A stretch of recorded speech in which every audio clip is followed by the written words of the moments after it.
Welcome,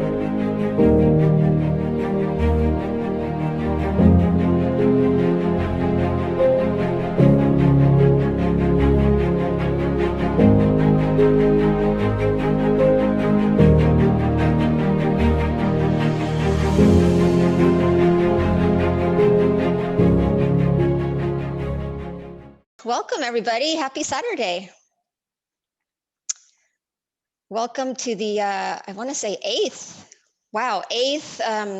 Worthy Rally for Hope and Kindness. We do it again every last Saturday of the month, and I am so thrilled to kick off today with such a powerful speaker lineup. We always have powerful speakers, but oh my gosh, this lineup is, I always say this, but this lineup for sure is it's close to my heart because it's very foundational to why I'm here today. A lot of these people influenced and give me the courage to do these things that I always dreamt of doing. So thank you to each and every one of the speakers today. And for those of you that are here too, you each touched me in different ways as well. So a little instructions on how these next 2 hours are going to go. And it sounds like, oh my gosh, 2 hours, but it goes by so fast because we have a lot of fun, but we also are incredibly touched by stories and we just want to hear more. So how it's going to go is I'm going to introduce speakers before they speak. They're going to have 7 to 10 minutes to tell their stories. If at any time at all, you feel a connection toward their story, or you feel that they may be struggling because it's bringing them back to a situation or a memory that was deeply emotional, or that or if you find yourself relating or been in that situation before, I ask you all to please use the heart emoji to let them know that I understand you, you can do this, I'm thinking of you, or if you prefer, old-fashioned way, do the little heart with your hands. That is basically what I asked for this group. I want this to be a comfortable experience. Our goal is to inspire so we can empower others to own their stories, to be themselves, to own that we're human and that we are completely imperfect and beautifully imperfect. So that's what the goal of this is all about. So thank you for being here. So I want to start off with, as always, before I have these rallies, I go into this tremendous anxiety mode in which I feel so nervous because it's always a vulnerable moment for me, but I know that vulnerability is my superpower. And if I'm able to be vulnerable and have a space for others to do the same and own that superpower, then that's what makes me happy. I always have to remind myself why I'm doing these things. And that slowly takes away the doubts and the fears, etc. So I want to remind you, if you ever feel that you are very nervous and something that you know in your heart you should be doing, shush those doubts. Remind yourself why you're doing it in the first place. Mm-hmm. I'm this way that since I'm vulnerable and I pride myself of being human as part of my individual brand. I'm not the type to prepare speeches beforehand. So since this, I always wait till what I'm feeling the morning when I wake up. And when I woke up today, I started having doubts. I started feeling the word but, B-U-T, come into my mind. But what if people don't show up? But what if people don't find worth in this? But what am I going to do about this in the future? I hold these every month, but what does that mean? But Mike Vacanti's coming. I have to make sure that this is a really good rally. And Joy is going to be here, and Cordelia. And oh my gosh, they took time out of their weekend to do this. But who will be there? But what if I don't have anything to say? But what if I'm awful at video? I wrote so many buts down, so many buts. And I called them, what came to me is my big butts, right? My big butts. So I remember, like, every time I have a big butt, B-U-T, I try to find a way to kind of lessen the big butt or accept the big butt or find the beauty in the big butt. So what came to me is, number one, when you have a big butt, you can be self-aware of it, recognize that you have a big butt, and tell it to just simply, I see you, Now, please just go away. Go away. I don't want to recognize you. I see you, but you're not going to get in the way of what I'm doing. So when I started telling my butt to go away, I didn't even let my mind finish the sentence. But what if, but what if, but what if? I just said, go away. And that brought me back to my vision and why I'm doing this in the first place. The second thing, if that doesn't work, or you feel another approach is maybe better for your particular butt, is replace the butt with an and. And no one, instead of but will, no one will be there, and no one will be there. Okay, so if no one will be there, or if one person is there, so what? Isn't your vision and your mission and your passion to just touch at least one person? If no one's there, it's recording. You can put it online and you can still have people view it. But at least you know that if you touch one person, which is your mission, your why, you've done it. So, and takes care of that butt, wipes it away. But I don't have anything to say. And I don't have anything to say. Well, why do you say that? You certainly have a lot to say in your head all the time. So you just gotta look at it like you're in a group with friends. When you're about to meet with friends, are you worried about that you won't have anything to say? No, I don't. It just comes naturally, and I go with the flow in the conversation. Okay, that problem solved. I'm in a group with friends. No more buts about that. Um, so if you replace buts with ands, that can also help as well, because it lets you have more self-awareness and question yourself. The last one, if those two things don't work, or if you feel like this is not the strategy with your butts right now, is make the butts beautiful. Make the butts beautiful. So instead of seeing things in such a negative light, see it in a positive light. I don't have anything to say. Okay, but that's beautiful, because that means that you're not overthinking it, and whatever comes from your heart at the moment and at the time will be the right thing to say. But my story is not as powerful. Actually, if you think about it, what are you comparing yourself to? It might not be as powerful as to what you're comparing itself to, because you have opinions in your mind, but it's as powerful as most powerful that it can be, because it's your story, it's you, no one else owns it, so it is powerful. It's unique. So those are my kind of the things that I woke up with. It just came to my head today, so that helped me tackle my butt to be here today with all of you. So I find that facing the big butts really takes away the clutter. Once I started to take away all those things from my mind and reframe them, you start to see a little bit more clear. You start to see your why seeping back in, of why you're doing things, of why your heart gave you that in the first place, or why the universe brought that into your vision and your journey. You start to see these things, and these things are wonderful, and these things are the things that you should be paying attention to. It's just the noise. The noise is kind of like a fog. It's kind of like if you go into a room, if you have a teenager, you know what I mean, that it's their room is a disaster. You can't find anything. But once they start cleaning things up, they're like, oh my goodness, I've completely forgot about that. I had this. I love this. I forgot about this hat and where I went, and how good I felt when I wore this hat. So it's finding treasures all over again when you clear those butts. So make sure, and the first step again, make yourself aware when you're having them. It's okay if you have them. Don't let them scare you, because what they want to do is scare you and take them away from your path, from your journey, and what's in your heart. With that said, I am so honored to introduce all of our speakers today. Our first speaker is Bill. So Bill is Bill has many fans, I have to tell you. Bill has many fans. I met Bill at Humans First. If you've heard me speaking about Humans First and you haven't been to Humans First, and you don't know what it is, I urge you to check it out, because as I mentioned before when I started out, Humans First is one of the foundational reasons that I am here right now. It gave me the courage to move forward, to recognize my butts, be more self-aware, and to really realize that I do have some value to give, and I do have a voice, and I do want to share it, and people need to hear it. So Bill is one of those amazing people in the Humans First Club.org. Check it out if someone can put it in the chat.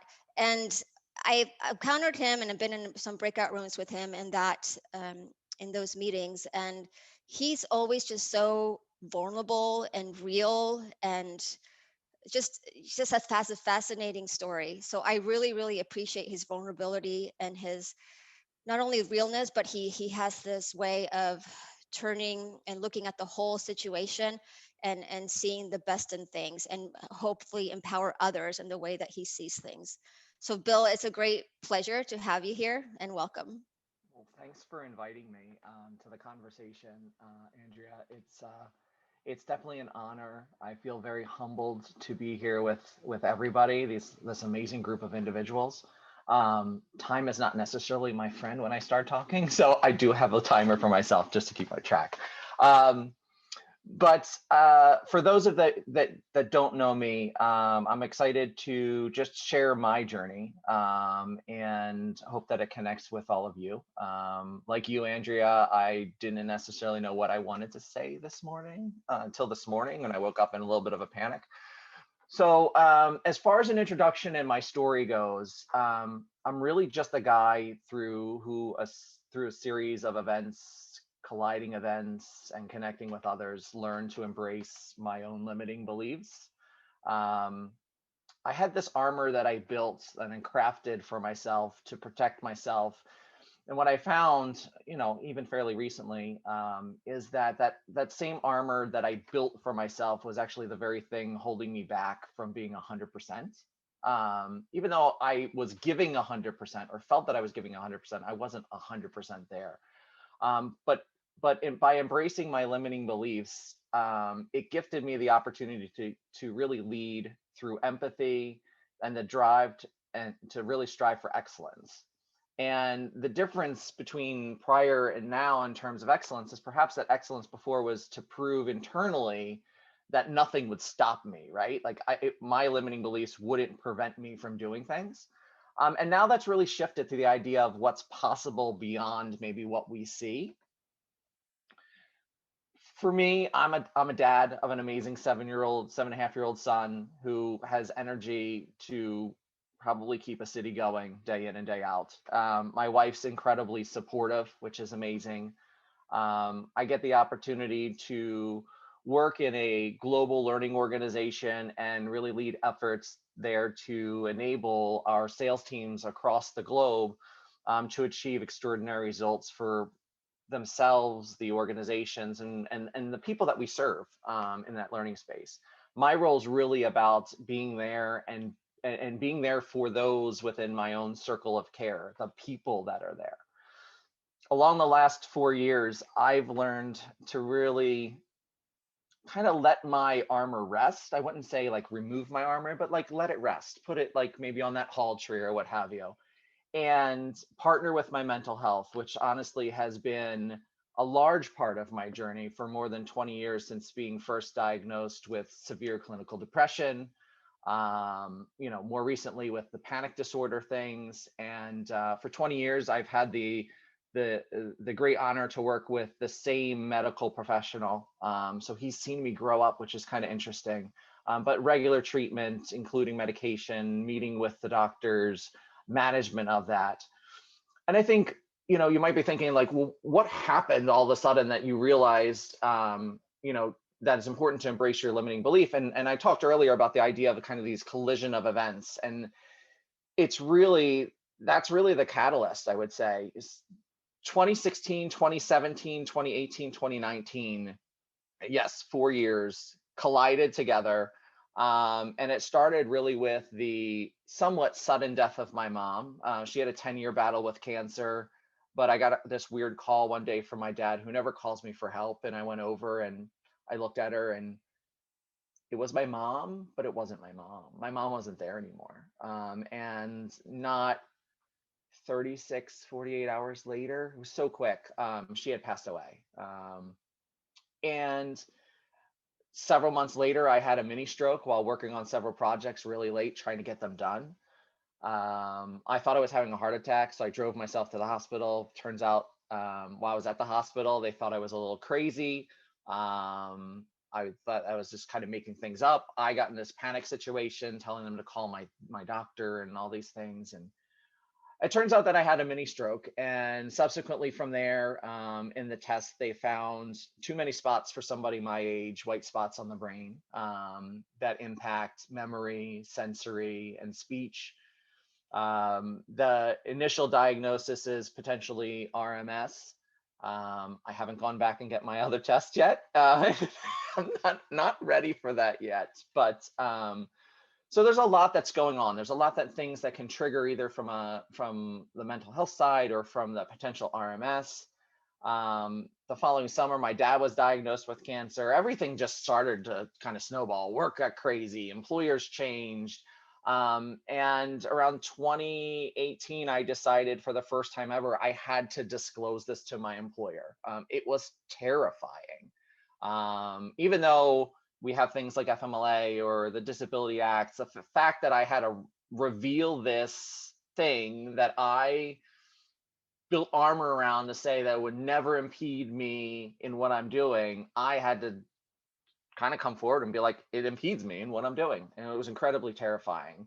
The HR leader was amazing, but at the same time, the culture of the organization was not one that was really supportive of it. And there were conversations of whether or not I could handle the next positions after I released it. It was around that time that I was on LinkedIn and I saw this post by this random woman who I've never met, didn't know anything about. And she had this video about, I think she was in Dubai or something like that, talking about embracing limiting beliefs. Her name is Claude Silver. She is the chief heart officer at VaynerMedia. And I was at a stoplight and pulled into a parking lot, and it was a Saturday morning, and I wrote her what probably was like a 4-page LinkedIn email using in credits and shared it with her. And not 10 minutes later, somebody that has no idea who I am, I have no connection to, she wrote me back with one of the most caring messages. And that really started a change in me. It was an amazing, amazing experience. I will never forget it. I don't think I'll ever be able to repay her. But I got connected with different folks in a hacking HR group, did some mental health sort of discussions in the workplace, met some amazing people. Somehow Kevin Monroe ends up in your feed, which led me to Mike and finding out about Humans First and his book Believership, which connected with me on so many levels. Such an amazing experience to read and be part of the Human First group. And I would say since that point, I've had ups and downs, lost jobs. We almost lost everything, including our home potentially. But the Human First was really the shining light, the ability to connect with folks. And that really gave me the new perspective. And that brings me why I'm here today. And this morning I was thinking, like, why am I here? How did I get here? And it's because simply I'm meant to be here. I'm honored to be here, to connect with everybody. There's something that I don't know or I haven't yet had the opportunity to experience that I get to learn from you all. And then I also hope through kind of sharing my story and the discussion that will happen that, it might be a catalyst for someone on here or potentially for someone that they know. And I think part of what led me here is perhaps this shift to gratitude, which I do have to, thank Kevin Monroe and David Meltzer for their insight in this whole gratitude space, which has really led to sort of this family thing that we do in the morning and night that my 7-year-old leads, which is simply 1, 2, 3, thank you. And all three of us, my wife, my son, and I say thank you, whether it's in the morning before we do what we do or in the evening. What can we do to make this world better? I think it starts with us. I think it starts with us recognizing that meeting ourselves where we are, meeting us where we are, isn't selfish. In fact, it's really selfless. We create the opportunity, the space then to meet others where they are. In other words, we shed the constraints of expectations for us that enable and empower us to shed those we project on others, whether that happens to be consciously or subconsciously. And then finally, I think for kind of inspirational words to leave, this was a tough one, and I have a half a page of scribbled out things. It's really this phrase that kept popping up for me, which is "we get to," right? We get to meet ourselves where we are. We get to embrace our limiting beliefs. We get to choose to regret or to acknowledge and learn. We get to repeat cycles or learn, grow, and evolve. We get to tell people what to do or walk alongside to the destination. And that's what I have. Okay, everyone unmute. We have to hear the applause. We have to hear it. There we go. I can't clap with one hand here. I get. There we go. Thank you. Oh my goodness. And Bill, we get to have you here today. So that's amazing. You're always so inspirational. Thank you so much for being here and sharing your story. Thank you. So next we have Joy. Joy is, I mean, walks the talk of her name. She exudes joy all the time. And if you don't follow her, please follow her. She's everywhere. I have the pleasure of following her also on Facebook, and she's also a wonderful author as well, children's books, and she's please, all the speakers today, if you have a way that people can reach out to you, or if you have groups, or if you have published works that are coming out, please share them, because you guys are all so amazing. Joy is, I've met Joy also through various other groups, the Humans First group, and through mutual friends. And we share a lot of the same passions, this sort of the same type of things connect us, which is heart and people and kindness. So Joy, I'm so glad you're here. Thank you so much, Andrea. It is an honor to be here. Oh, I would like to invite everyone, if you want to, because I'm going to do it, close your eyes and take a few deep breaths. I need it to begin, and you can also do it with me.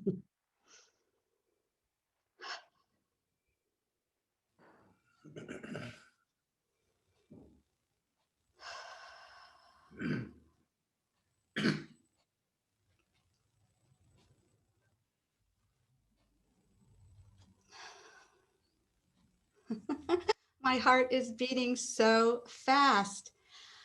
And I will just say that usually in the past, before doing something bigger for myself, I couldn't sleep, but I would be worried.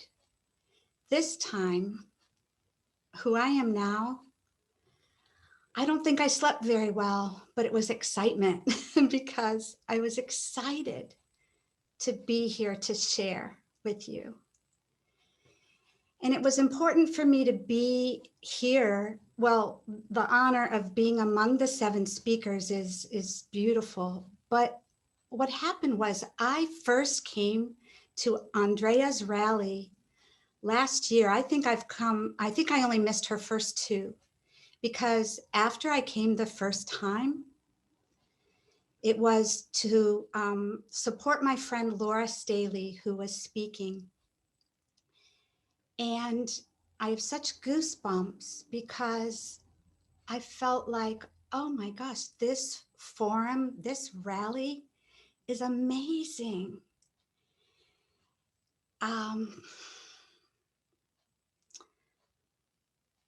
Okay, so the question I am most asked is, did you change your name to Joy since you are such a joy? Or was that your birth name? It is my given name that I have healed into. This name called me forward to become some person beyond the wounded joy that I was, because I was seriously, you know, I suspect that so many humans, we're born divinely perfect, And then we get these wounds from the culture and our teachers and our parents and our sisters and our brothers, and we get covered over. And I think that what is it called? That mythic journey, that journey to become again who we are meant to be. Not everybody takes that journey, but I am so grateful that I have taken it. Here's what happened. I was 3 weeks old. My mother was staying with her parents in Brooklyn, New York, while my dad was in Air Force training during peacetime in Georgia. So when I was 3 weeks old, I was born in New York. We moved to an Air Force base for 2 years, Loring Air Force Base in the most northeastern part of Maine, way, way up there apparently. There are pictures of me as a toddler with gobs of snow. And I have a scar on my left hand when I tried to stand up and the oven door was down. So it was cold. It was cold there. But the coldness that happened inside my being when we were growing up and my older sister repeatedly sassed a litany at me. Mom and Dad put you back in the hospital because you cried too much. Then they got the wrong baby back. Oh, I didn't tell you the part where I had my days and nights mixed up. My big sister was up all day as an active toddler, and I was sleeping all day. I was up all night. So they did put me in the base hospital nursery. So that's where this litany came in that I stopped myself saying. The end of it is, Mom and Dad, then they got the wrong baby back. You really don't belong in our family. That litany attached itself to me. Like, even if she wasn't saying it on a particular day, it probably didn't matter. She probably just looked at me, but I had already become the victim and put the label on of that I don't belong. And so when we believe what we believe, that's what the world gives us, right? So there I was. I'm the girl wearing the circus colored bright dress to the dance when all the other girls in my age are wearing pastel yellow, pastel pink, pastel blue. My mother always dressed me, wanted to buy me bright colors. But this unbelongingness in it, there was a guy when I was working, I was editing a newsletter in a bank in 1979, and this guy's like, Joy, what is that bag of wounds on your back? He could see it in me. I was so wounded from my childhood. The doors that slammed, the swearing, the screaming, we couldn't talk at the dinner table. We had to listen or watch Chet Huntley and David Brinkley, the NBC News. My soul was offended. I left the table crying to hide under the covers because I would ask for the ketchup to be passed and get yelled at. So it was a traumatic childhood that became in me I was a functioning person named Joy, doing life, attracted the guy. We had 2 children, and I did everything differently than my parents did. It was, bless my parents' memory, but I really felt inside me that there were better ways to do life than what my parents did. So And my husband taught me to wake up and feed my children breakfast, because I had been a person who woke myself up and fed myself breakfast and packed my lunch and went to school and came home with that key on my neck and let myself in. I was really rather neglected. And yet I never saw it that way. I saw it as I became such an independent person. And even now, I'm sort of amazed at the support that my partner gives me, because I can do it myself. But I'm learning to allow myself not to do everything. And that's a really good thing. So I wrote in my journal daily for years. I think I was in my 30s and I started writing a prayer to become the joy I am created to be. Something in me understood that that's who I wanted to be. And what I know now is that we only can be all whoever we are, authentically we can only be who we are, although I guess we can be covered over with egoic baloney, and wounds, but I am me. I am me through and through. And I believe, and I could probably be continuing to heal and grow. I will heal and grow and heal and grow and heal and grow, because I was this tight, I could hide in any small space. And I am now loose in my body, like open-hearted. And the fact that I couldn't connect with family growing up makes me unbelievably happy to have one-on-ones. Michael in this group, Patarino or Pataround, however you say his name, he led me to have one-on-ones on Zoom with people. They're fabulous. I love meeting people. I am better one-on-one than in a group. So to all that we can become, to become peace, to bring love, to bring goodness. Let's do it. Thank you. Let's do it. That's for sure. Let's unmute. Let's let Joy hear Joy. There you go. Nice job, Joy. Yeah, wow, I didn't know that about you. It goes to show you just never know. You just never know the stories behind people. There's so much more to them than you ever think, even people you may have known for years. Thank you for sharing, Joy. Wow. Really appreciate you. Oh my goodness, next we have Mike Vacanti. So I don't even know how to introduce Mike, because Mike is the founder of Humans First.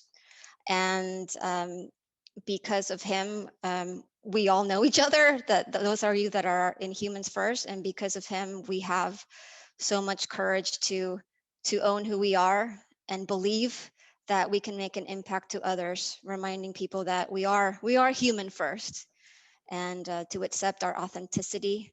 And by doing that, we make more connections in this planet and within ourselves. So I have great gratitude to Mike and all the Humans First community. It's opened up so many doors. That is one community that's very foundational to who I am today. There's a lot of others. I want to give a shout out to also the Stephen DeSade community that's here, the Soul Shifters, Houston Writers Guild that's here, the Dare to Be community that we meet on Twitter every Tuesday. So many others, but Humans First is definitely one of the foundational ones. And Mike, to be truthful, I never asked you to see if you wanted to speak, because I thought you're a worldwide speaker. You're like an amazing guy. I was intimidated.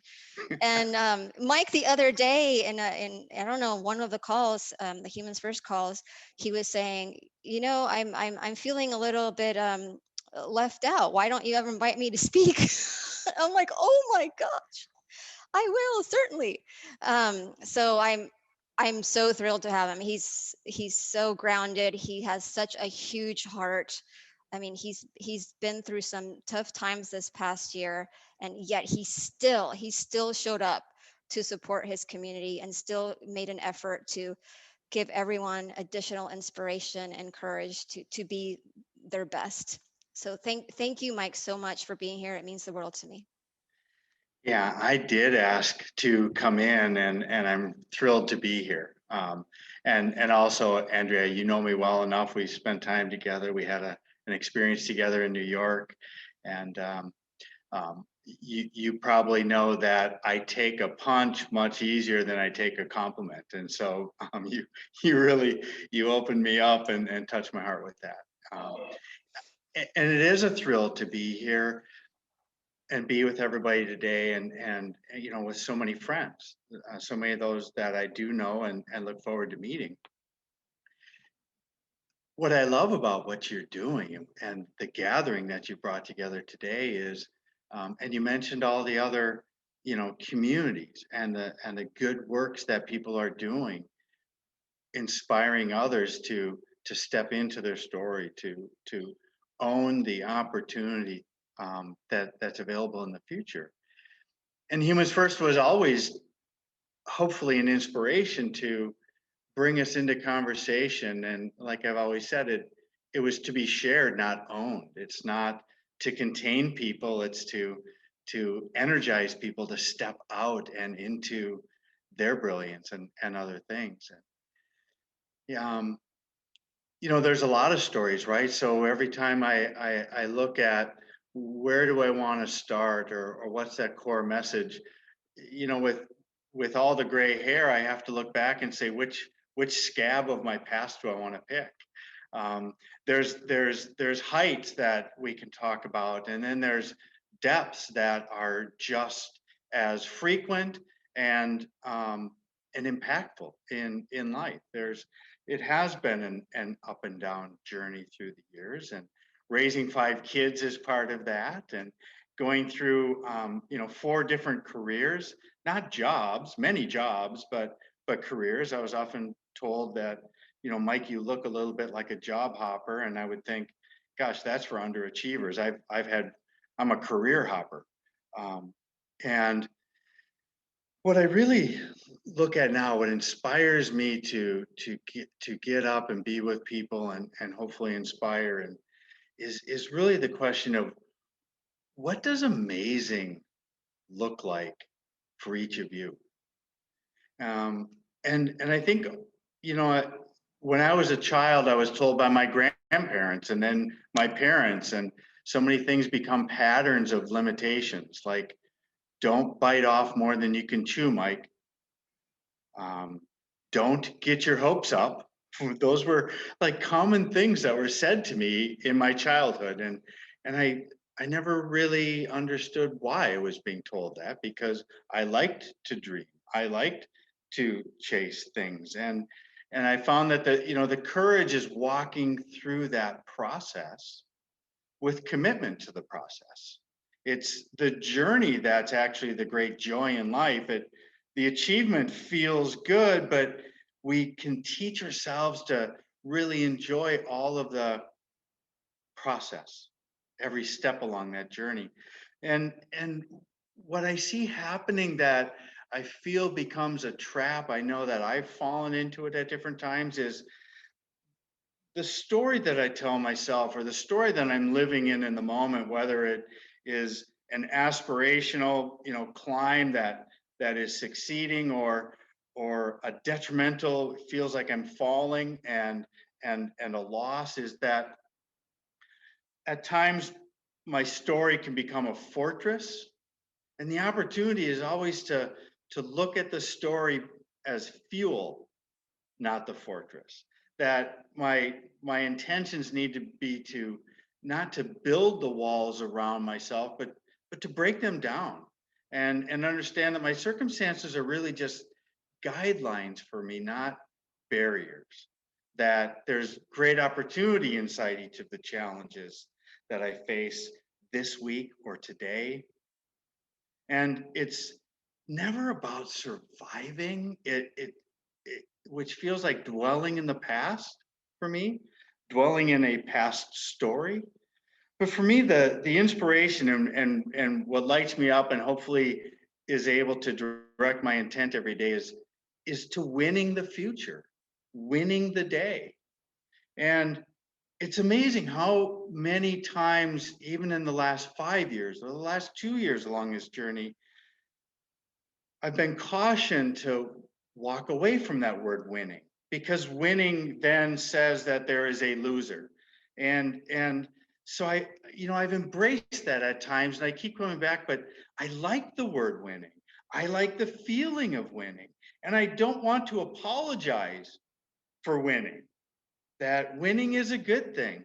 So how do we reframe or define that? And for me, it's when winning is not conquering another, when winning is that proceeding forward in my purpose, creating the story rather than surrendering to the story around me. It's wanting others to win. It's the desire to win with you and for you. It's beating limitations, not the other person. And we can win together and take steps together, and that empowering of other people has become the greatest reward that I've ever experienced. Why I waited till I had gray hair on top of my head, I don't know. And I think that's the encouragement, is there's no reason to wait. That these are the opportunities that are available every day. And for me, Andrea, it's when we're winning for the good of ourselves and others, then winning actually becomes a necessity. If I don't win, then I let down relationships. I quit on others' dreams, not just my own. And I lose the courage to believe in myself and what's possible today. For me, it's always the next step that's most important. It's the next message of encouragement, the next act of love, opportunity to listen to others, opportunity to support others and their dreams and their visions. And these aren't random acts of kindness, they're intentional acts of kindness. And this is how we infuse hope and inspiration. It's, I think, Andrea, why you invited us to be together today, for that kindness and hope and that inspiration. And I believe that our truths, or the truth, is to be told, not surrendered to, and that our words really do matter. And it's a great reminder for me every day to understand that our words matter, and the words of encouragement, the exploration of possibilities, and the attachment to others' stories, possibilities, dreams is an important role that I have an opportunity to choose to engage in every day. There's so much negativity that surrounds us right now. There's a lot of divide, there's polarization, and sometimes we can feel that despair. And we're feeling that despair at the same time that we're seeking inspiration. And that is the gap that we all have the opportunity to close every day. That it's important to remember that what we think and what we say has the power to heal or wound, that we can build others up or break them down. And when it's winning for others and with others, then we can remind each other that our voices matter, your voice matters, and that you are truly worthy. And that's why it's so exciting for me to be here today with all of you and to listen and to learn. And it's a privilege and an honor to be able to share. So thank you. Unmute everyone. Unmute. Wow. Yes. So many good nuggets, Mike, as always. Something that really stuck up is when I don't win, I quit on others. If that's not motivation enough to keep going and to hush those doubts, that's pretty powerful. Thank you for being here, Mike. Really appreciate you. Thank you. Next, who do we have? We have Mr. Steven. So this is the first time Stephen and I really see each other like in person, but via video. But Stephen and I have connected for a while. We have connected through Twitter. I have loved LinkedIn. I've met lots of you through LinkedIn, but Twitter is another big hub that I'm in. And over the past 6 years, we've been doing what's called a Dare to Be chat, if you're familiar with Twitter chat. So I host that every Tuesday at 8 p.m. Eastern, and Stephen is quite a regular, and he provides such amazing insights. We discuss topics, daring to be yourself and empowerment, and he also has a podcast, and he has so much. He's an amazing content creator, and I was so humbled when he took inspiration from Dare to Be to do one of his podcasts. But I love the way you think, Stephen. I can't wait to hear more about you and your story, and kudos to all the content that you produce. I think it's great. So follow Stephen if you don't. Welcome, Stephen. Hello, everyone. Can you hear me all right? I think so. Perfect. I just wanted to make sure. Well, I'm Stephen Diaz. Happy to be here. Thank you, Andrea, for the invite. I'm just grateful and honored to be able to share a little part of my story. I don't think 7 to 10 minutes will be enough time to explain the hurricane I have been in and how I came out and where I'm going.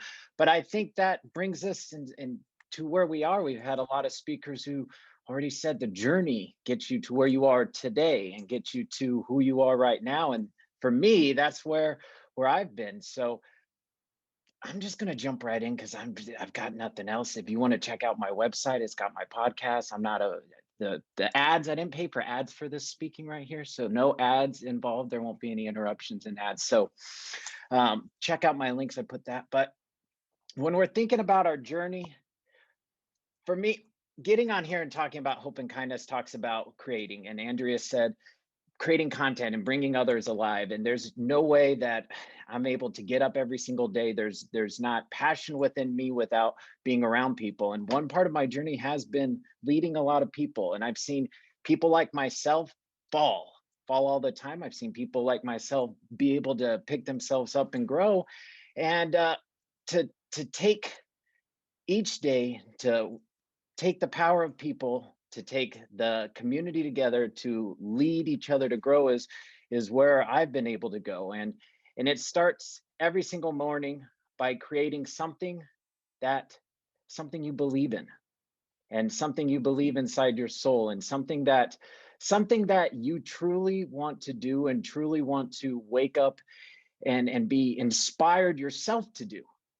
And I know after a lot of falls that I've gone through struggles that have gone through addiction. I've gone through struggles that go through addiction with working too much. I've gone through struggles with addiction with money, with, all kinds of different things. And there's so many things that we struggle with. And if you can get to that belief in the morning and believe that you can create something that you love, then that's where I found after coming through struggles like that, you can get to the morning. And when you can get to the morning, you can begin to create something you believe in. And when you can create something you believe in, you're able to be you. And that was the hardest thing for me. The hardest thing for me was the hope every morning to be me. I was afraid to look in the mirror because I knew the mirror would have an answer that I might like the guy on the other side, but I didn't feel like I liked who he was inside.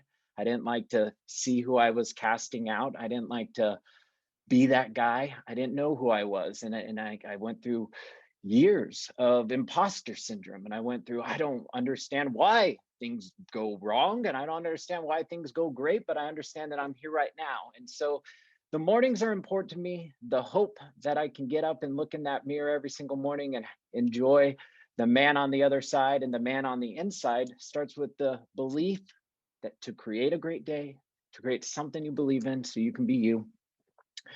And seeing that for myself, seeing that for people really inspires me to hop on stuff like this and jump into chats. So if you're not in chats and things like that, please connect with me. I'll connect you where to be. Dare to Be is a great chat. Because the next part is what, as I got going, as I kept falling, going through, do I want to climb this way? My heart doesn't feel it. You know what? The struggles are tough today. I've fallen, I've already been to the ground. I've fallen so many times. I can't get back up. No, that's where the creativity has to come back. And I think if you feel like you're struggling, if you feel like it's rough right now, start thinking, start bringing that creativity alive, start bringing that side of yourself alive. Because I know as I was battling through the struggles of alcoholism and addiction, and then trying to get up and go to work and battle with going into money and greed and wanting to climb and having to compromise morals and all that chaos that goes in there, I'll tell you, I was not creating awesome content. I was not out there inspiring the communities around me. So I wasn't inspiring myself. I wasn't believing in myself, believing in the mirror. So if you're feeling like that, as you're building your big days, I know it got me to start thinking, and where can I think so I can keep creating the days and start bringing myself alive, and plan. You might have a plan right now. I know I've had plenty of plans, and there was a decade of plans that ended up in a bottle that really did not help me think creatively, did not help me be me, did not help me get to where I wanted to be. And I'm open about that because I really believe that a lot of us find other mechanisms to cope with some of the outside stresses, and they create internal stresses. And once I removed that coping mechanism, I was left with me, with no way to cope, with no way to understand feelings or emotions or what to do with anything. So if you're keeping track, everything's about creativity in my mind because I'm with all of you right now. There's outside things. We've got so much that hit us like a hurricane. And my special secret sauce that I would say for anyone is find the eye of your storm. If the world around you feels like a hurricane, find the eye of your storm. For me, that's creating in the morning, the hope and belief that I can get out there and build a kinder day with those around me. So I can look in the mirror and be me. And as that kept going for me, we're talking getting up, right? Getting here to this, just to today. 3 things I live by. It's just first, I gotta live. Gotta live every day. Gotta live every day to the fullest. Gotta live every day a little kind. Gotta live every day creating things that inspire myself, keep my mind alive. I truly believe that each of us need to jump into a journey of loving others.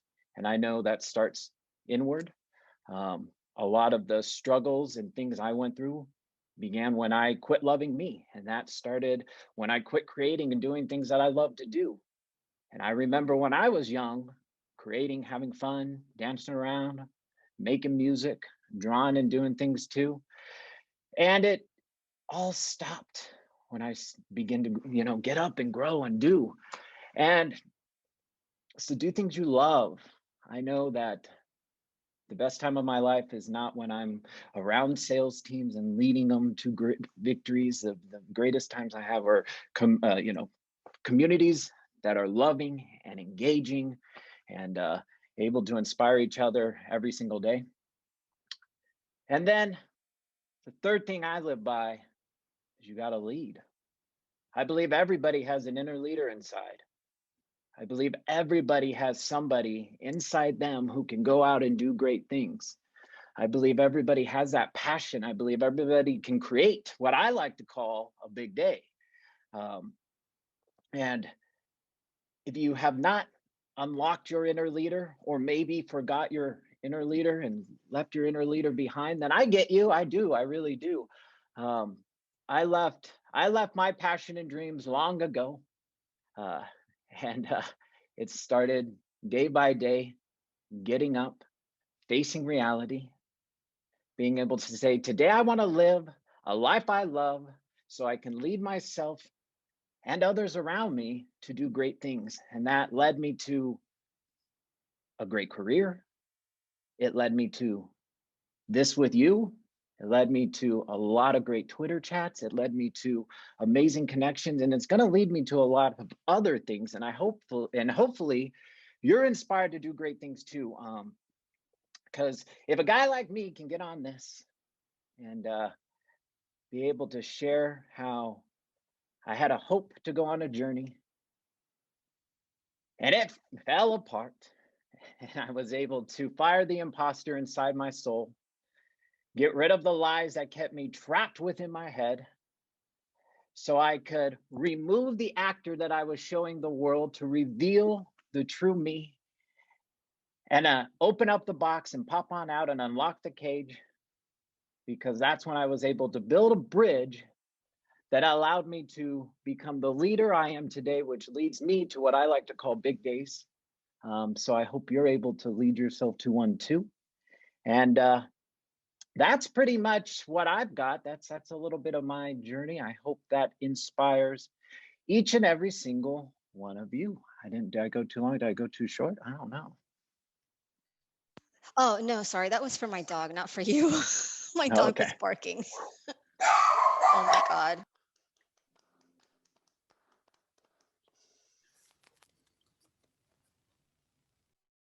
My goodness, that was amazing, Stephen. That was amazing. I don't know where to start. So many great nuggets. Remove the actor. It's important to remove the actor I was showing the world to show the true me, find the eye of the storm. I mean, amazing. Thank you for being so vulnerable and raw and honest. This is a whole new side to you. I knew you were amazing, but I thank you so much for sharing that.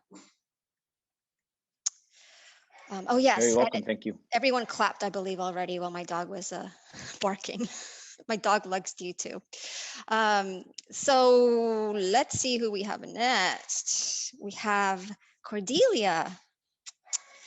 Cordelia and I connected over the past few months more. I mean, we've seen each other on several different calls and communities, specifically Humans First.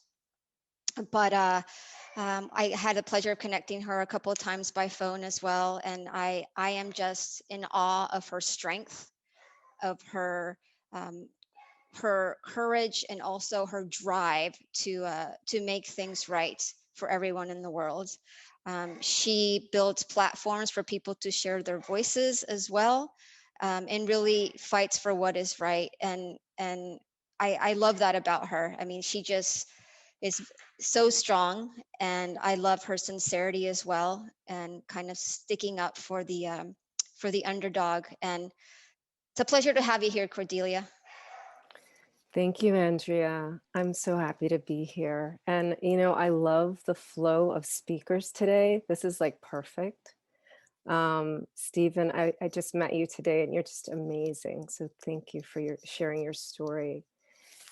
So, you know, me, I'm just, like Andrea said, I'm someone who is all about self-compassion and believing that you can create a world of love within yourself. I like to call that your sanctuary.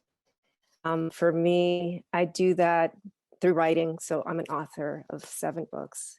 I also do that through rock climbing because I love to connect with nature. And I also do that through dancing because I like to be in my body. But most of all, I say that I would do it through mothering my 6 children who have taught me so much. And while I'm beginning by saying that I'm all about love, when I met Andrea last year, I believe it was in August on a Humans First call, at that time, I was connecting with an emotion that I wanted to disassociate with. It's called rage. I'd like to be polite and say it was anger, but like I have to be honest and say that it was rage. And I know that because I could distill it down to a single moment. Actually, I don't know if any of you are familiar with what the meaning of Juneteenth is, but it's June 19th, 1865.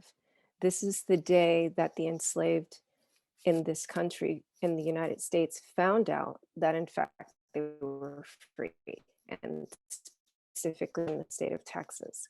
So why did it take so long? Because we know from history class, if you guys didn't fall asleep, that the Emancipation Proclamation was actually signed January 1st, 1863. So that's like a year and a half that people stayed enslaved and they didn't even know they were free. And so what, I'm going to fast forward to June 19th, 2020. That day, I was asked to be on 2 live interviews, facilitate a talk, and also I was part of a healing circle where I was leading like a release and restructure your muscle memory. And that's a lot in one day. And being in the different rooms, right? Because we're all on Zoom right now. I was in one room where people were very open and, they were all about, yes, I want to know more, right? I want to do better. And in that room, it was really easy to give the invitation with each interaction. You have an opportunity to change your own narrative. Don't worry about like ancient history. Don't worry about the past couple of centuries in this country.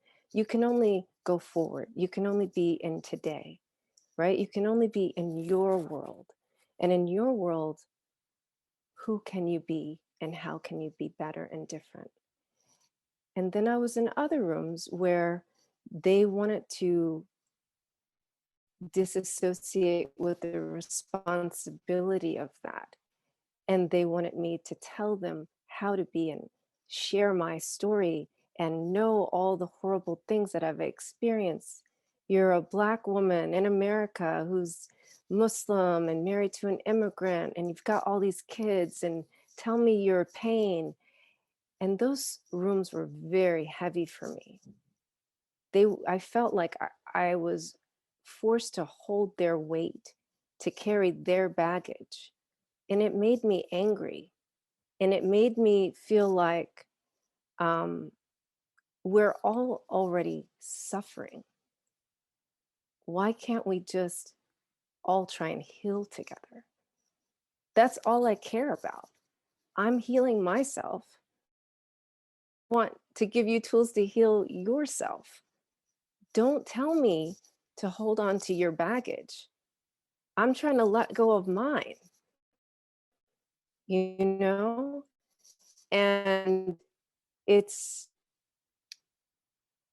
not stopped, that I also, had other personal things going on at that time. And like, I'd have to say my life has just escalated on a personal level. And I'm not sharing those stories yet because I'm processing them.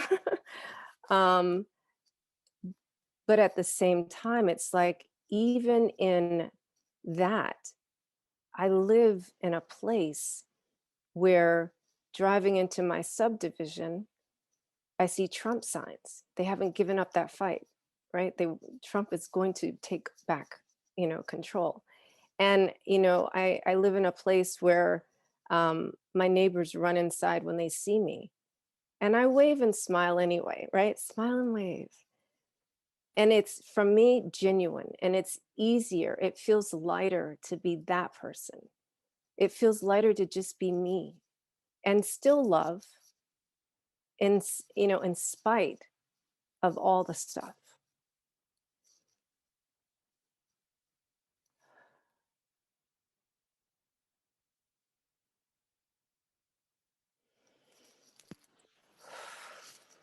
I didn't even realize how much it really pains me.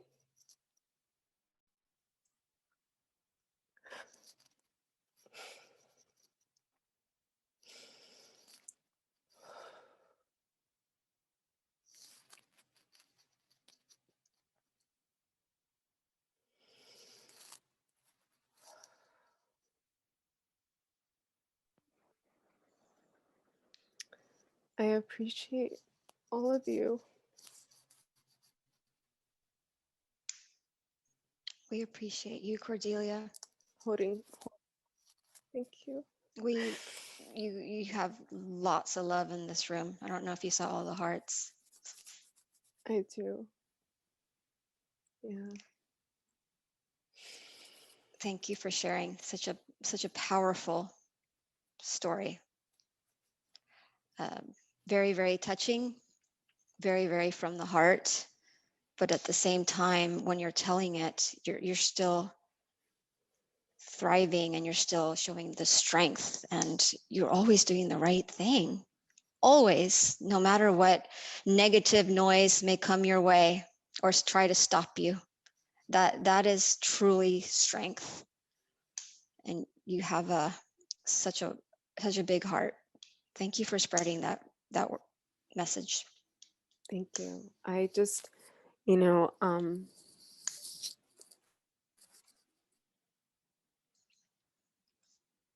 my life work is all about being with your emotions, because it's better to feel it rather than to not allow yourself to feel it. And it actually, as I process my rage and transmute it into love, it just helps me to be better and to be an example for my children, you know. So thank you. I'm seeing some of your comments and all of your hearts. So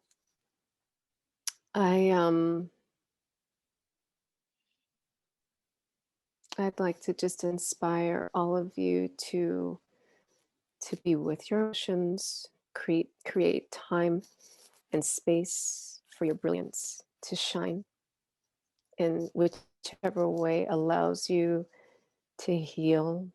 And you know, I invite you that if my words touched your heart, do tell me in an email. Yeah, I have social media, but just write me a message and I'll put that in. But it's hello@cordeliagaffar.com. And I'm not even sure where I am on time, Andrea. So You are perfect. okay. I don't know if I had more time or less time, or if you'd like anything else to share, feel free. Yeah. So as you can see, I'm just, you know, I'm all about the release, right? I'm crying openly, and you know, that's genuine.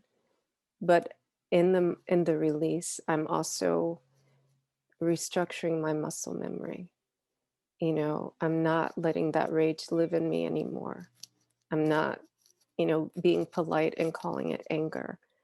And when I leave you, I'll be speaking in Paris about leaping outside of your comfort zone and then onto my rocks, because I need to connect with nature to process the rest. So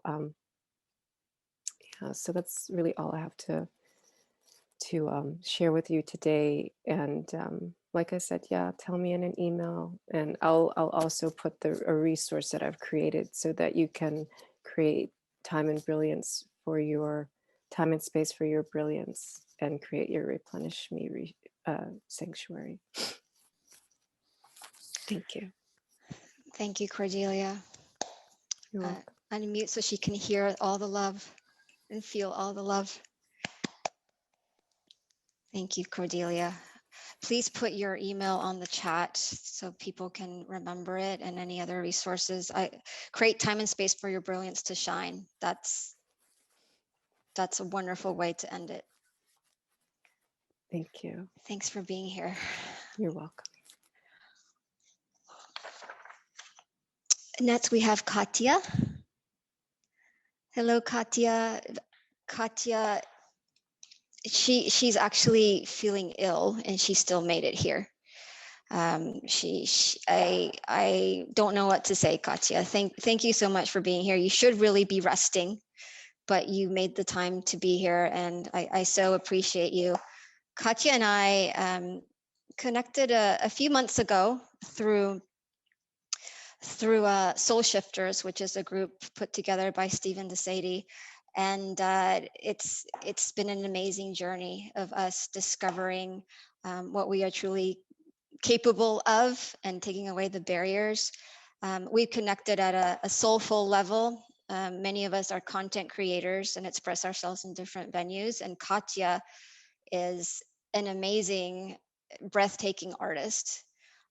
She produces art like pretty much, I want to say, every day, because she shares a new piece almost every day with us, which is amazing. She takes it from words that she heard during the day and thoughts that inspired her.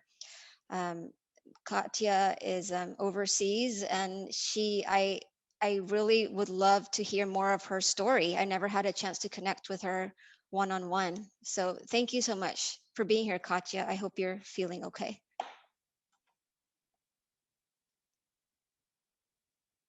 Oh, we can't hear you, Katja.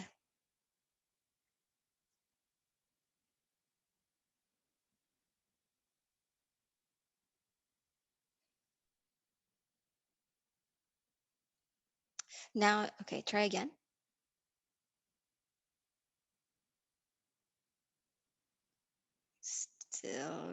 Still can't hear you, Katja. Can anyone else hear Katja? Okay.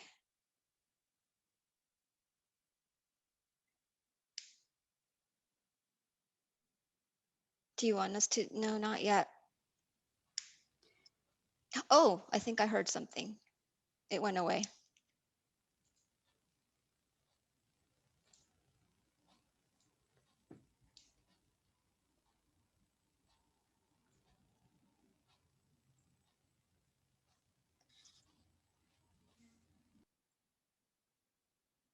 While she's doing that, I can't change it. Yes, we can hear you. Yes. I don't know what is wrong. We can hear you. We can hear you. It's good. I don't. It's good. No. we hear you. Do you hear me now? I can't Yes. hear you. Yes, we hear you. Huh? Yes, good. Hear me? Okay, Yes. I can't hear you. Okay. I'm very excited to be here. What I heard more than beautiful. What people share about their to pull something with that. So thank you for that, and thank you for Andrea told and when I was 7, I think my life was all about sports. Same time, I loved creating, like painting, and everything, but always for myself. And during the years, it became a sport, World Cups, and all my life was. One day this happened. Katja, can you hear me? I realized that I was. She can't hear me. Not. This is terrible. I can't hear you. She's just cutting in and out. Can you guys hear the cutting in and out? Bad internet connection. It might be the internet connection. Can she move closer to the microphone? She can't hear us. Can you hear us, Katja? Can you hear us? Okay, we can hear you, but it's cutting in and out. So every few words we cannot hear you. Maybe it's the internet connection.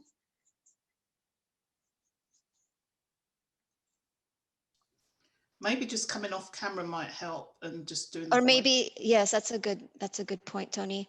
Maybe maybe do not show your video. So maybe the audio, just the audio, and that might help. Okay.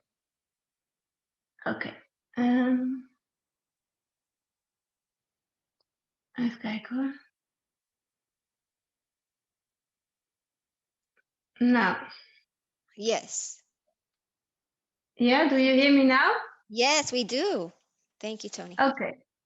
Now, thank you, Tony. I can't see you now anymore, but then I talk to my phone. Yeah, I don't know what you heard already, but You can start over.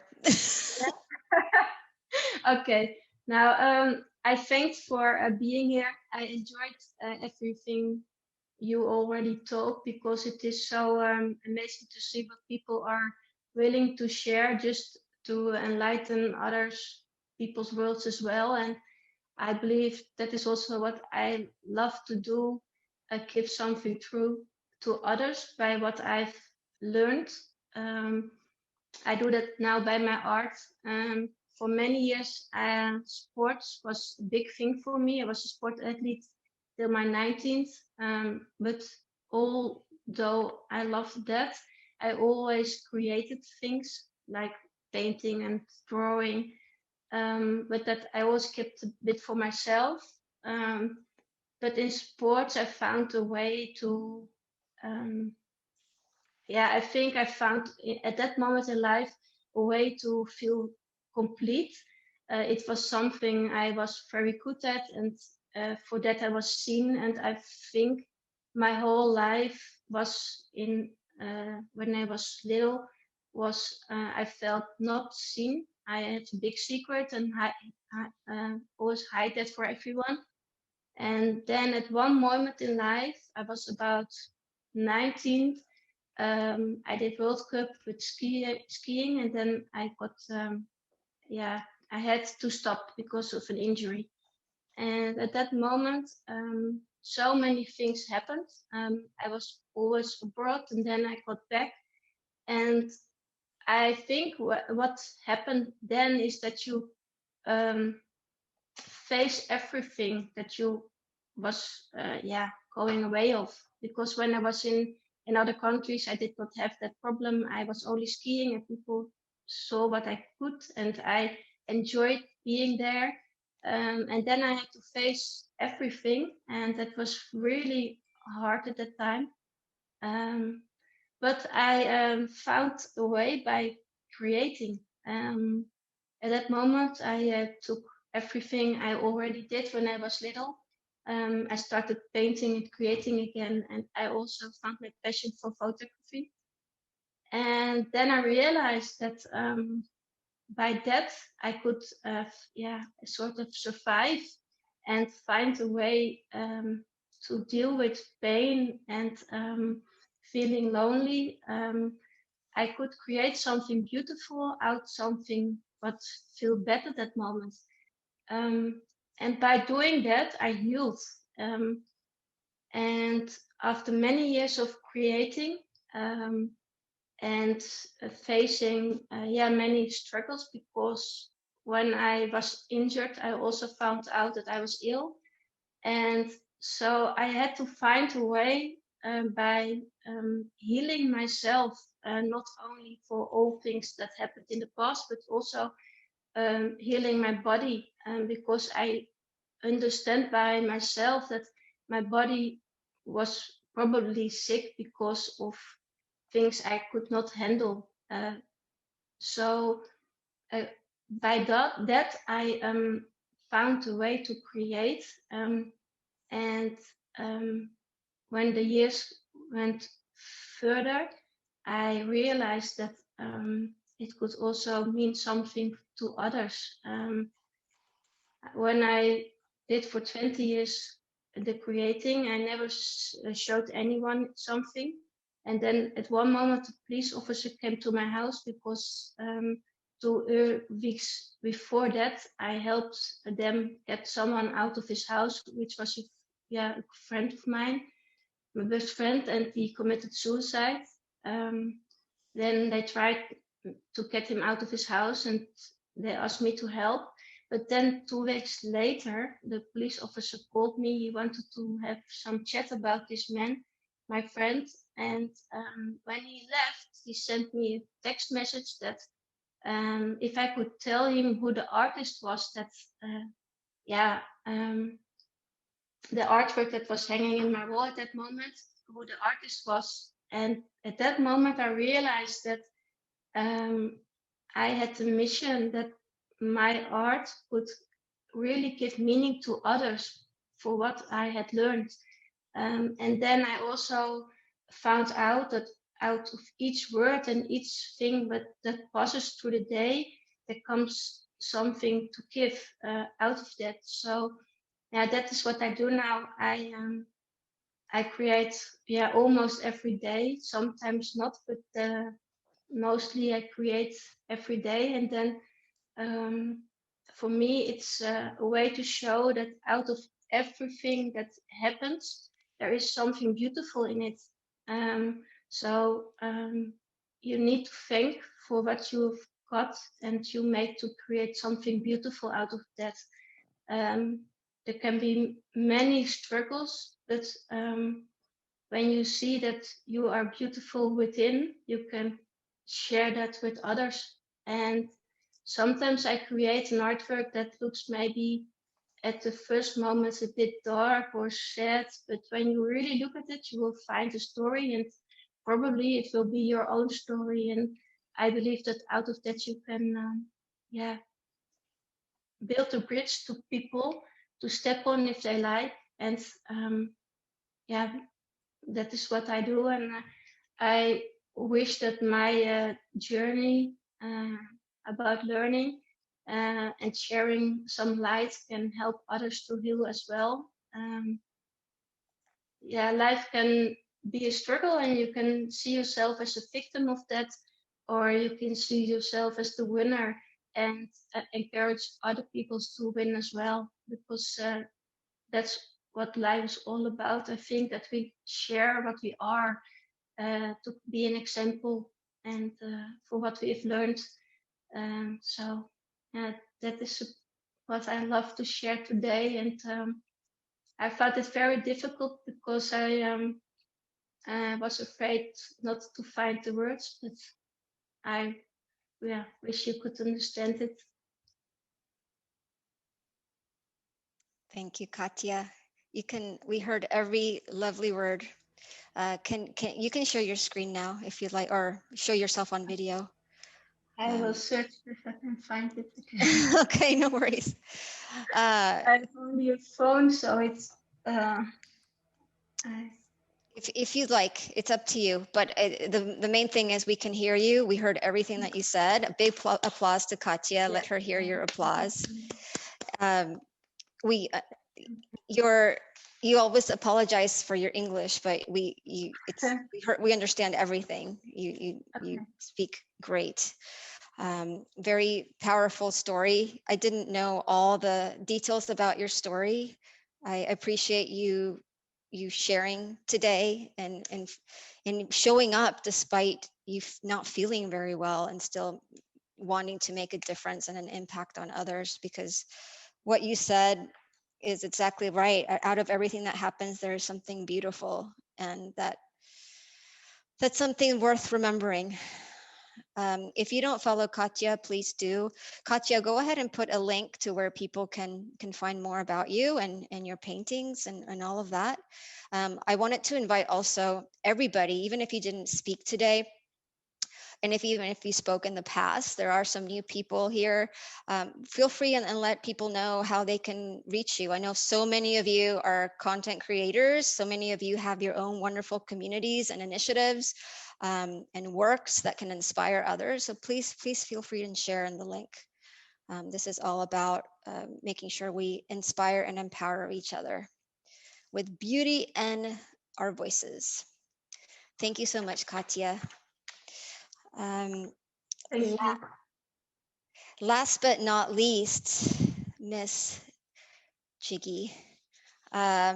Jiggy is, oh my gosh, she is like a powerhouse. I haven't had the pleasure to speak with Jiggy one-on-one quite yet, but oh my goodness, the times that I have connected with her or been in her presence and her aura in Humans First and on LinkedIn and what she shares, she just blows me away. There's just something from the first moment I interacted with her or saw her speak. There's something about her this person is going to go far. People need to listen to this person. This person has a message. And my gosh, her slogan, vulnerability is dope, and she has t-shirts and all of this. I mean, it's just like a whole brand about being vulnerable and being you and being true to who you are and being human. And I love it. I love the energy. I love the aura, and everyone needs to hear Jiggy. And I'm so glad you are here, Jiggy. What an intro. Oh my God. Thank you so much. I hear these intros and I'm like, oh, you see that about me? Thank you. Well, hello, everybody. I just wanted to first thank all of the previous speakers for sharing so much of their vulnerability, transparencies, and their truth speaking. Truly inspiring, truly moving. Yeah, just so thankful that all of you are here. And hello to everybody else in the audience, including the little dog that I see. Very cute. I always encourage the fur babies to be in attendance. So yeah, my name is Jiggy. That is not my real name, but it is a nickname. My parents didn't give me that name, but it is what it is. When I moved to America, people couldn't really pronounce my real name, and I got really annoyed. So one day I was just given this nickname in college. But yeah, vulnerability is dope. I'll talk a little bit more about it later to wrap it up. But I think that as I go last, I'm able to sort of wrap up everything that everybody has shared so far. And I see a lot of the same themes around what I was about to say. So when somebody's talking about excellence, I'm like, oh my God, that's what I was going to talk about. And then somebody else has self-compassion. And I'm like, oh my God, that's what I was going to talk about too. And so hopefully my story isn't so repetitive, but I think that that just goes to show that it's important because it's repeating. So I'm going to talk about, as we talk about kindness, I think that I'm going to touch on being kind to ourselves. So that self-compassion piece. And the reason why I'm going to talk about that is probably because I didn't have it growing up. I didn't have it for the majority of my life. And so I'm a speaker right now. I'm a speaker. I'm a performance and mindset coach for competitive athletes, millennial professionals, college students, Asian Americans, high performers in general. And the reason why that is because that reflects much of my life. So I was born and raised in South Korea, built in Queens, New York, as I always say. But when I was growing up in South Korea, I truly, lived up to the Asian narrative where I had to come home with an A+, not even an A+, with the extra credit. And excellence was the standard. It was expected. And I think that's honestly true, not just for Asian cultures, but anybody who may have grown up with pressure to perform. And not even growing up with it, but maybe even now, if you're working in corporate, if you are an entrepreneur, whatever that might be, if you're a parent, if you're single parent, there's different kinds of pressure and expectations of excellence out there. And so anybody who might be able to connect with that. But as I was growing up in that way, emotional intelligence and self-awareness were things that truly were lacking in my life. There was no celebration of emotions. There was no celebration of truth speaking. Like, what is that? What is truth speaking? What is being aligned with our emotions? What is experiencing emotion? When I was crying or when I was frustrated, it was more so like, oh, we'll wait till she's done. More so than, oh, tell me what's going on. And so as a kid, how am I supposed to navigate through that, And so a lot of my emotions just turn into anger again and again and again. Even if I was crying, it would turn into anger, just frustration, feeling unheard, unseen, not understood at all. Not surprising that I am the black sheep of the family. I am not. You look at me and you would not think that I was like born and raised in Korea. My dad still thinks that I'm gonna marry some handsome Korean doctor man. And yeah, so that's the whole black sheep thing that ultimately goes again under the pressure to perform, because I'm just not the typical Korean woman that you would meet. And so there's the expectations there, as well as excellence in professional life and in school. So growing up without that level of self-awareness or emotional intelligence at all, it then led to a lot of different consequences. And so trigger warning, my story does include self-harm. Just wanted to throw that out there. So yeah, so that's how I grew up, and I moved to America. And I think that that's truly the internal story so far. So everything that I grew up in was sort of being conditioned in my brain, that I was truly alone. I didn't know how to explore my emotions, that vulnerability is weakness, and that school A pluses is everything, straight A's is everything. And then when I turned 17, when I was 17 years old, I was right after high school. I had graduated high school. And then by then we were living in our Queens, New York apartment. And one day I was just taking a nap, and my mom rushes in and she said, "Hurry up, we gotta go out, get out of the building. The building's on fire." I'm like, what? And you hear things like that, the building's on fire. And I think that the narrative that I had was like, well, things like this happen all the time, you know? So it's not a big deal. I'm sure everything will be okay. Well, it turns out that it was actually like the most monumental, life-changing moments of my life. And it turned out that when the firefighter said, "Oh, come back in an hour. We need an hour to, get rid of all the fire. Come back in an hour." They're like, "You're gonna need another place to stay." And I said, "For how long?" They said, "A while." I said, "How long is a while?" He's like, "I don't think you understand. You're not gonna live here anymore, ever." And so basically that meant that I didn't have a place to call home anymore. Everything that I loved and owned and earned, even my graduation gown, it was all gone. I lost everything in 1 hour, as I always say. And so then I had to live in a couple of homeless shelters after that. I had to live in a Days Inn for 2 weeks. They moved us to a studio apartment in Brooklyn, New York. When I say Brooklyn, I'm not talking about the cute little gentrified Brooklyn. I'm talking about Brooklyn. And I was scared to go outside, so I had to spend a month just inside right before I was going away to college. And the only way that I was able to make light of everything was that it made packing lighter as I was moving away for college. And that's the cute way to put the story. So then I go away to college. I went to Penn State University. So I'm a freshman now, away from home. I didn't know such a thing as healing. I didn't know anything about mental health. I didn't know, mental health is a hot topic now, but back in the day, seeing a therapist was for people who might need a special kind of attention. I think there was a lot of stigma there that we're also trying to break now. So seeing a therapist, seeing a counselor, especially in the Asian culture, that's not a part of the narrative. So I didn't know any of that. I didn't know how to heal and things like that. And so I was just going about my day as I usually do. And I actually didn't learn until years later that losing a home to fire in the manner that I did is actually a traumatic experience. I didn't know that it qualifies as trauma. So I'm just going about life with my traumatic self, and I'm just trying to live normally in college and have this normal college D1 experience. And then I was diagnosed with type 1 diabetes. So type 1 diabetes is a chronic illness. Just for free education, there's 2 types of diabetes. There's type 1 and type 2. So my type 1 diabetes, it doesn't have a cure. It's not going to go away through diet and exercise. It's with me forever. There's no cure. And so when I was first diagnosed, they gave me a syringe and insulin, and they wouldn't let me out of the hospital unless I knew how to inject myself with insulin. And I was looking at that moment and I was like, really? Like, this is truly the most inconvenient time. I mean, it's never a convenient time to be diagnosed with a chronic illness, but at that moment I was like, this is truly the most inconvenient time to be diagnosed with a chronic illness. Are you kidding me? I'm a freshman. I'm trying to get through something here. I'm alone in the hospital. How am I supposed to do this too and figure this out? So I'm just trying to figure it out. Again, just going about my day. Just now I don't have a home and I have a chronic illness and I don't really have mental health support, and I'm just going about my life. And then my mom gets diagnosed with cancer.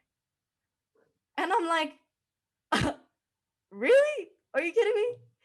And I grew up Catholic as well. So then people over here are like, everything happens for a reason. God loves you. Everything is happening for a reason because he loves you. And that narrative actually turned into, then God must hate me. I can't believe that somebody who would love me would put me through all this kind of shit. And so I had this narrative that God hates me. He created me to have something to make fun of and laugh at sometimes. So I truly then, if I felt alone at that moment, I really felt alone. So then all of these things happen, and come sophomore year of college, and I'm in my dorm room. The thing about injecting with insulin 5 times a day probably is that sometimes it hurts. It stings. You're injecting yourself with a needle. Sometimes it's gonna hurt. There's this stinging sensation sometimes if I do it in a hurtful area. And that sting always triggered something in me where if I felt that pain, because it's an annoying pain, I would say, man, it just kind of reminded me that my life wasn't all that at all. Like, how is it that I'm going through about life and I have this chronic illness and it hurts, it's annoying, I'm alone, like all of this stuff. And I was like, this ain't it. I don't think I'm supposed to be alive. It's clear that something out there doesn't want me alive. So one night in my dorm room, I overdosed on insulin. You know what? And thankfully I'm alive. I believe in miracles. I believe in, things happening for a reason apparently now. Yeah, I do. But thankfully I'm alive. But guess what? Even that moment, I didn't acknowledge it as traumatic experience. Even that moment, I didn't say, oh, wow, I should probably seek help. I didn't. I kept silent. I didn't tell my mom. I didn't tell my family what happened. I didn't even tell my friends. My friends didn't find out until 3 years later when I finally went public with it. I didn't tell anybody. Even then, I said, going about life. Trying to figure it out all on my own. Put on a happy face. Show up with excellence. I was like president of my dance crew. I was about to be a manager at work. I was a TA for a class. I'm just going to show up as this fun jiggy self. Okay, going about life again. Junior year of college comes. If you can't tell, my story goes back to back to back, and that's why it was so overwhelming.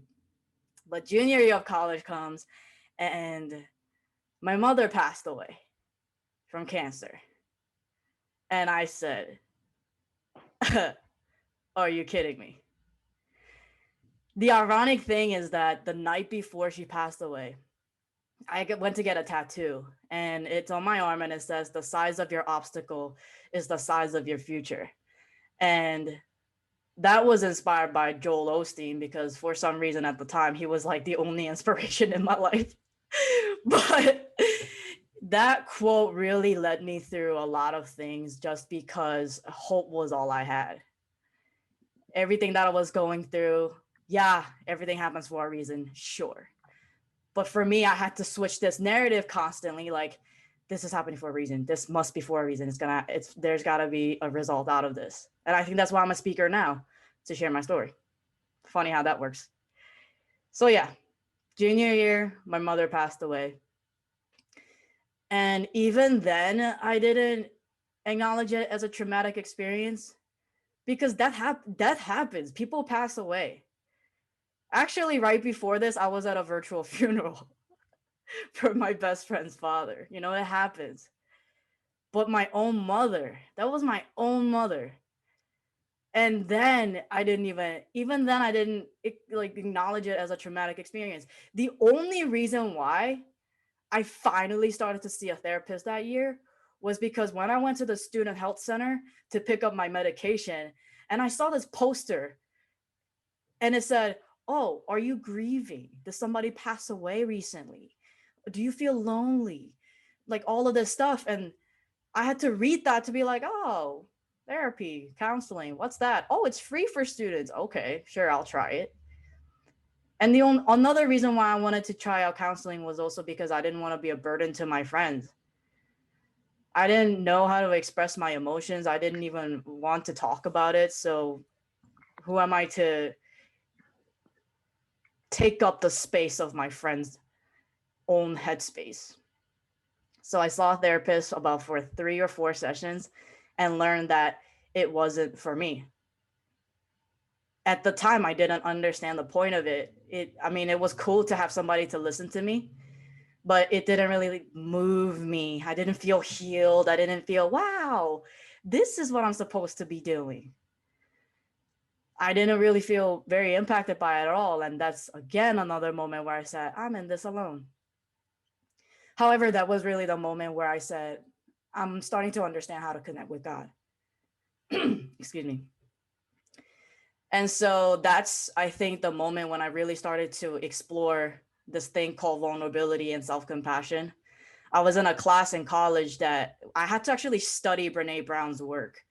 And at the time, she wasn't all that, like, she was not popping. Brene Brown at the time wasn't popular then. So I had to research her, study her work, learn about this thing called vulnerability. And that's when I was like, oh, the one thing that I've been taught all of my life that told me that it was weakness, it might be strength. It might be empowering. There might be something here. There might be something that people aren't talking about or they're not trying to tell me. And that's when I realized that even after, especially after I became an entrepreneur, this hustle and grind culture, this team no sleep, the sexy marketing of team no sleep, they call it passion, but I realized that's not it. That's not what passion really looks like. And so then I started to question, does self-discipline, does that reflect self-love or self-sabotage? And I think a lot of it, especially the entrepreneur culture, really, it's hard to differentiate that in these influencers that we see today. That's when I started to study self-compassion. But not just self-compassion for people like me, high performers. Because actually it turns out that we're the least likely to take a break. Because there's a stigma against self-compassion. Then I was like, why is this so? Oh, guess what? It's because it's the narrative in families and parenting, even in movies. Oh, hello. I used to watch ABC every Sunday, and they would have those movies, the family movies on every Sunday night, and there would be Remember the Titans. I love Remember the Titans. But guess what? There's a scene in there where one of the players said he wants a water break. And then it said, no, water breaks are for wusses. Like, it's for people who are not motivated, not focused, not wanted badly enough. All that sexy marketing nowadays. So the stigma about self-compassion is that it might be for those who aren't focused, who don't want it badly enough, who aren't willing to put in the work. But actually, it turns out that self-compassion is most needed for those who are most dedicated. Because why? Because of detrimental consequences. Whether it's self-harm like mine, it can lead to cancer, like my mother. Hello. Oh, you know what? I didn't even mention she once had a heart attack. There's no coincidence that she had a heart attack and then also cancer. Because of stress. Prolonged stress equals burnout. It's as if we must be exhausted. It's as if exhaustion is our medal. But that's not what high performance is. That might be what hustle and grind is.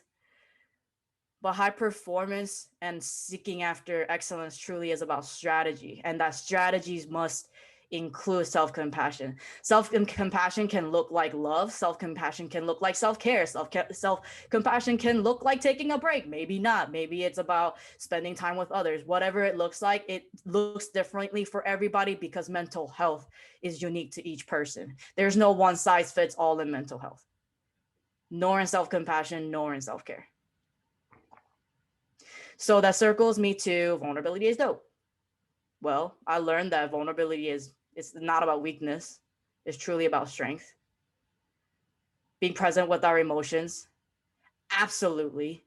So that we can raise our self-awareness, so that we know how we can effectively heal. Another quote, if you need a quote for your next LinkedIn post or Instagram post or tweet, no excellence without self-compassion. And maybe a third. I'm so quotable. I strive to serve the human beneath the beast mode. And that lands really well with my competitive athlete clients. They're actually all fighters. I work with fighters, jiu-jitsu athletes, and my partner is a professional fighter. It's so interesting to acknowledge the human beneath fighters, but I'm learning that it's truly needed. And I think there's a fighter in all of us. So to wrap up, I know that one of the things I had to touch on was why it was important for me to be here. I'm honored to be here. I'm also honored to go last and wrap this up for everybody. I'm honored to be trusted in this sort of space and be welcomed. I think personally also it's important for me to be here because I used to have this narrative that because I'm usually the youngest one in a space like this, I used to say that my voice doesn't actually matter. Because me being Asian, I'm always like considerate of other people's voices first. And even if I'm at Humans First Call, I'm known to always go last, or I have to be asked to speak. So I just want to say thank you so much for holding space for me and giving me this mic and seat to share my story. Take care of your insides. That's me ending.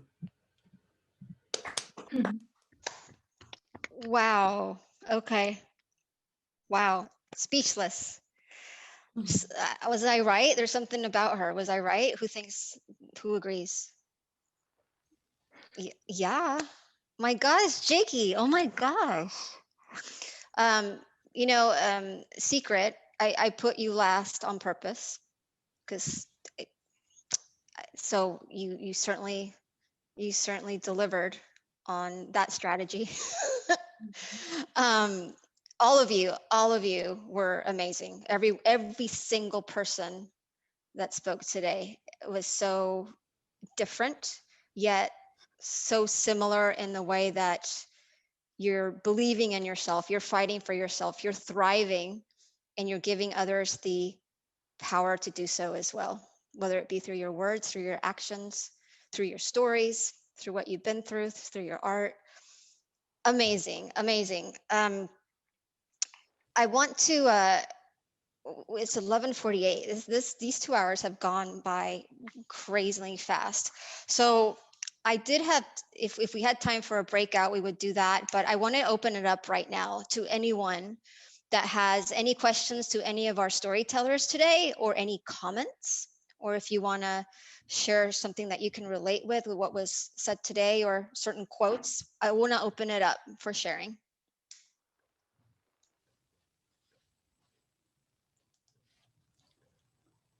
John? Oh, I'll jump in. I think, talking about what Jiggy says, you've got to take care of yourself before you take care of somebody else. It's life is kind of like, I guess a good analogy would be a blacksmith. You take a ugly piece of iron and you put it in a forge and you heat it red hot, and then you beat on it and beat on it and beat on it and realign the grain until all of a sudden you've got this beautiful tool. You've got a knife or an instrument that you can use. And life is that way. There's a certain joy of being, 80 years old. I sit back and I listen. And people tell me their stories, and it's not a lack of compassion, but I say, oh my gosh, that's terrible. No shit. Just a minute. Let me get another cup of coffee, because been there, done that. And I've seen all this. I've seen it all scroll by, and, seen life change. And, I'm not the same person that I was many years ago. And I know high school for me was just, I hated it. So, I got to thinking after I got out of high school, and, I thought, this is not my life. This is really kind of meaningless. And in computers, you've got to program a defragger. It gets rid of the trash on your disk. So I said, I'm just going to defrag my high school life. It's gone. I'm not going to look back and let that bother me. On we go. So off I go to college, and, things change and get a little better, but I'm going to hang on to these memories, but these others are gone. I don't need this in my life. I move on. Of course, now at my age when, I can't remember what I've had for breakfast, but I can remember what I did in 1961. It's some kind of a weird thing that goes on in the human brain. But, you look back at life and things that have changed, and, that makes us who we are. If we didn't have that, we'd be like the Eloy and the Morlocks in the Time Machine. Well, the Eloy hopping around all day long and singing and skipping through the daisies, and then the sun goes down and the Morlocks come and get them and eat them.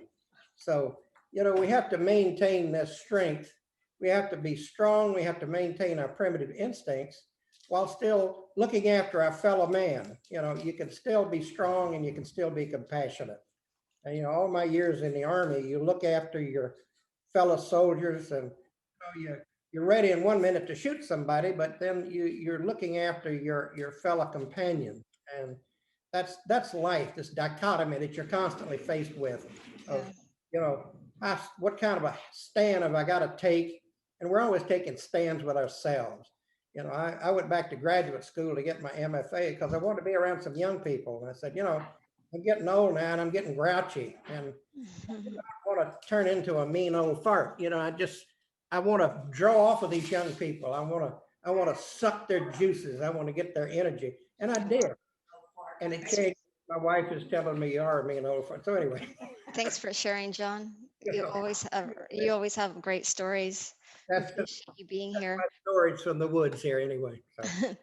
I think Cordelia, were you going to say something? She had to leave. She had to go, Andrea. Oh, she may have said bye. She had to leave. Okay. Does anyone else have anything?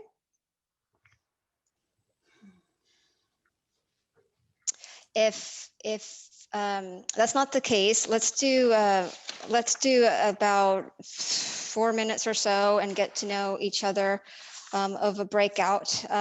What I want you to think about, there's so many great quotes, but I want you to talk about finding the eye of your storm. Back to what Stephen was saying. So we all go through things. We all will have obstacles, no matter what. That's just life. But what's the eye of your storm? What's the eye that will keep you centered, focused? Or maybe instead of the eye, it might be your why. What's the why? What's the eye of what's going to keep you from staying true to who you are? And I'm going to put you in breakouts real quick. And we'll go from there. Let's see.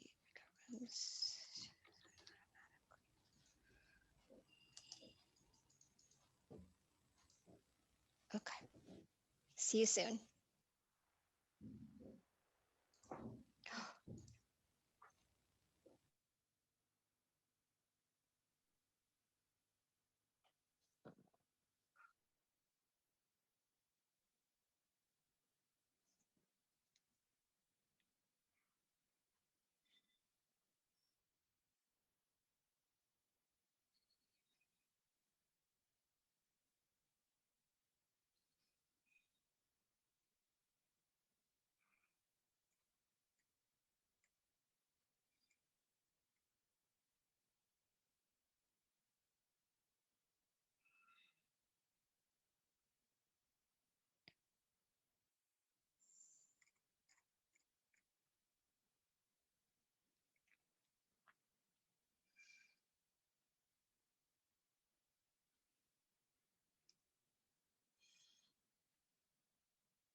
Hey, hey. I was just gonna say, I just started saying my my part. It's funny. It's fine. I was trying to be cognizant of time. I know. But yeah, it was rushed. Oh my gosh, It so feels, much stuff today. you know, the game, like there was this game, it was like Poppers or something. From when we were kids, there was a timer and you had to put like all of these little pieces Perfection. and it would pop. Like the Is time it perfection? Yeah, perfection. it might have been. Yeah, and it pops, all the shapes. Yeah, when I was a kid talking about anxiety, like there was a game that massively triggered my anxiety. This breakout room was like that. Oh my What God. happened?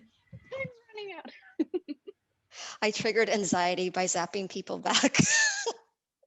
I love you totally. I'm so sorry. I know it Can was you share? rushed. Can she share anyway? Sure, she can share. Before I want to acknowledge those of you that need to pop off. Really, really, really grateful for you to be here. It was an amazing 2 hours. Speakers were incredible, but also your participation and all of your presence. I thank you so much for being here. Hope you can join us the next every month at the last Saturday of every month. We have these, so I hope you can come back. And if you're interested in speaking or being a storyteller, reach out to me. All you have to do is be you. No credentials necessary, just be you.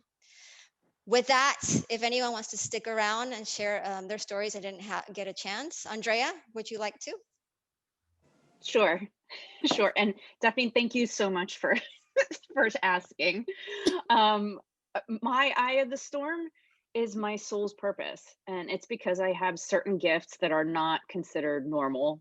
And throughout my life that I actually was the storm, right? I created that narrative or lived the narrative because the people around me, including family, were scared of me. Or scared of my abilities and what I could do. So, you know, whatever you want to label them, it doesn't matter. I know that I'm able to help people today, and the people who cross my path, I'm helping them find their purpose, or helping them deal with supernatural things, or whatever it is, energy grounding, energy clearing and healing, so that they can find their way. That's the eye around the storm, and I'm helping other people find their eye in the process. So beautiful. Thank you. Beautiful. Thanks for sharing, Andrea. Yeah. Thanks all. Anyone else didn't have a chance or wants to share something before we wrap up? Just listening to all the stories, so deeply moved. I feel the energy, and it is surprising. In the past year, life moved me into a space of learning deeper and working with emotional trauma and childhood trauma with other people, and studying compassionate inquiry approach developed by Dr. Gabor Mate, who is amazing human being, a very humble, very sincere, high integrity person. So I encourage everyone to connect with his work on YouTube. If you didn't read yet any of his books, at least in YouTube, you probably will feel the energy. The thing is, what I learned while working in this space and what I observe in us, this awakening process to our authentic selves, a recognition of those deep traumas that we carry, all of us, there is no exception, it's just degree of trauma that we carry because our society is so deeply dysfunctional. The structures are designed that they create these traumas, these traumatic events, starting from our childhood. All these conditionings, all these things that just build upon each other, and there is literally almost no escape. Some people may be lucky, but it's very rare. And I've seen this again and again through research, reading and hearing other researchers besides Gabor Mate, and I'm gonna be switching right after this to another seminar or in this area, but also hearing the stories of others. And I feel blessed.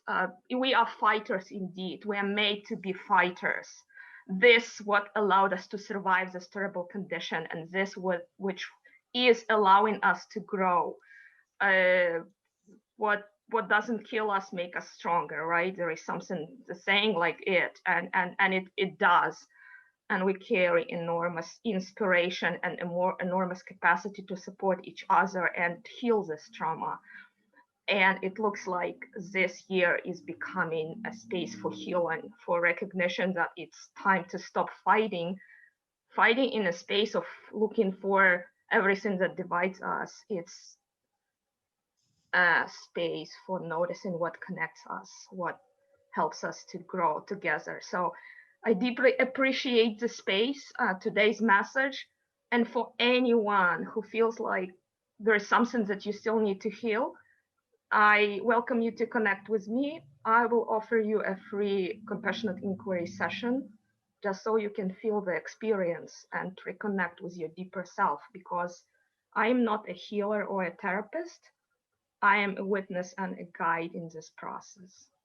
So that's my invitation. This is what I felt compelled to share as a result of this experience, and my deep love to everyone.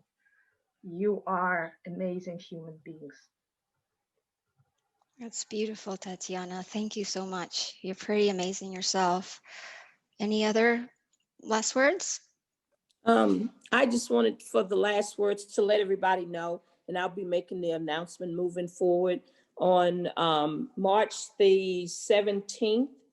I believe it is, I should have had it up. Yes, March the 17th, we will be hosting, this was by popular demand, the author series.